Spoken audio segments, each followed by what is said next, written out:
Hello everyone, welcome back to Blacksmith Studios. My name is Jack and today we will be doing an ending explained for the first season of Daredevil Born Again and how the story could continue in its second season and beyond. So firstly, let's go through how Born Again ended. The finale of Born Again saw Wilson Fisk use the assassination attempt on his life by Bullseye as an excuse to launch his task force into the city and shut down New York's power grid. This was all in an attempt to make the people believe that Bullseye was behind this and give the perception that vigilantes are roaming the streets and causing chaos, starting citywide panic. During the night, Daredevil and Punisher face off against some of the members of Fisk's anti-vigilante task force, with Punisher eventually being captured by them, and Daredevil discovers that Red Hook, the location where Fisk wishes to build his complex with gambling and other businesses, is classified as a free port. Now, a free port in this instance is described as an area of the city that has no legal jurisdiction by the city nor America itself, meaning that Fisk can launder money and move money through the port without any legal consequences. The next morning, Fisk announces a curfew on New York, marks all vigilante activity as illegal, and states that martial law has now been initiated through his Safer Streets initiative. Through this, Fisk has essentially taken New York by the throat, preventing any vigilantes from opposing him and changing public perception of him to make himself seem more like a hero and a saviour of the city. Matt and Karen decide to gather some good members of the public to start an army to take back the city from Fisk. Now, originally the first season of Born Again was meant to be 18 episodes, but this was retooled, reshot, and split into two separate seasons, with season 2 filming at the moment. Season 1 was at one point described as a sort of season 4 and a transition into the true story of Born Again, and then season 2 is kind of like the first official season of Born Again, if that makes sense. So I would say season 1 is kind of the bridge between the original series and this new series. By the end of season 1, Frank Castle has, of course, like I said, been captured, but as per the end credit scene, he has escaped, and we will likely see where his story continues in his special presentation, which has officially been announced by Marvel Studios. Now, I hope season 2 gives us a time jump from the first season, allowing us to see how Fisk's rule is in full effect and how it has impacted the city as a whole. From set photos that we've seen, we know that Bullseye will, of course, come back and will probably join Daredevil in his fight against Fisk. So, here is my thoughts and my theories on the matter. I think that Daredevil and his team have been trying to ruin Fisk and bring his criminal activities out in the open, but they're struggling because Fisk is so clever and kind of is 2 steps ahead.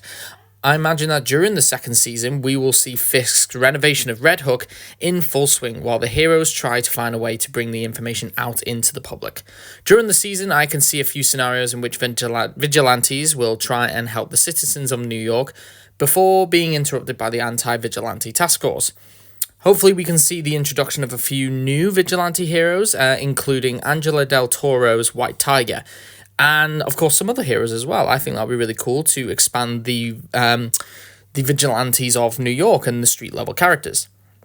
I also believe that another villainous character, such as Muse's kind of role in season 1, will appear in season 2. And I hope that this season 2 is only just the beginning before we see more of this whole new, this new version of New York, this new era of New York, in future seasons, like a season 3. But I would also like to see eventually, not in this next season, but eventually, a true defeat of Wilson Fisk and take him from his mayoral role. Now, if you've seen the set photos, we know that Matt is going to be getting in brand new black suit. I don't know when he'll get this. I thought we'd have this by the end of this season. But it's likely kind of representing the change of tone for the season and the fact that we are now entering this brand new era of New York, a much darker era. Of course, this is based on the Shadowlands comic suit that he wore in the comics. Some other theories that I've got for this season, I think by the end of season 2, we could see New York start to turn on Fisk and we could see the return of the Defenders. Now, I'm not sure how the MCU wants to continue the story of Fisk, but having several projects such as a Jessica Jones revival, a Heroes for Hire TV show, Punisher special, and of course Born Again's future seasons all lead into a Defenders season 2 or maybe even a Defenders movie where it's the vigilantes against Fisk, including of course Echo, the Defenders that we've seen before, as well as someone like Spider-Man. Obviously with Spider-Man you'd need to do a Defenders movie, but I think that would be really, really cool. Furthermore, when season 2 releases, I can imagine that they may reveal that Foggy was alive the whole time, having survived being shot by Bullseye.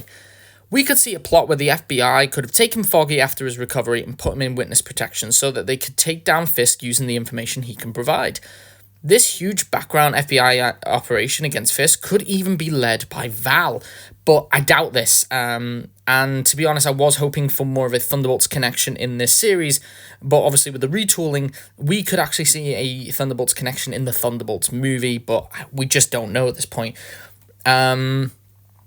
This would be a very cool twist if Val was behind it all, and would be very interesting to see how the concept of Foggy returning changes the dynamic of the show, and how that could change Foggy and Matt's relationship. Another cool theory which I've had is that, I actually theorized this with my friend, talking about the ending of season 1, how this could happen, but we theorized that by the end of season 2, Heather Glenn, of course now working for Fisk, will eventually die. Now, of course, with her working for Fisk, this will likely ruin her relationship with Matt, or they could have a bit of a struggle, and she could end up dying at the end. In the comics, Matt's, she does die, and this is like a really traumatic death for her, and Matt does struggle over the death of her, and it will be interesting to see this in the series as well, especially with Foggy's death impacting Matt so much as well. One theory I had, and would have been so incredible to see in this first season, is we could see Heather die at the hands of the Purple Man, teasing his return. We could have an end credit scene after that, showing Jessica Jones coming across the crime scene, and it could set up her revival series, and we could start the series with her investigating Heather Glenn's death and the return of the Purple Man. Regardless of how season 2 goes, or even the future of these street-level stories, Born Again season 1 ended perfectly and has got me so hyped for the second season. I just hope that Marvel really take advantage of these street-level characters, these stories, and bring us a huge, amazing story with the finale showing the final defeat of Kingpin. But yes, anyway, thank you all so much for watching. I'd love to hear your Daredevil thoughts and theories in the comments below. If you did like this video, then please like and subscribe for more content like this. I'd love for your support. Thank you all again so much for watching, and I hope you all have a great day.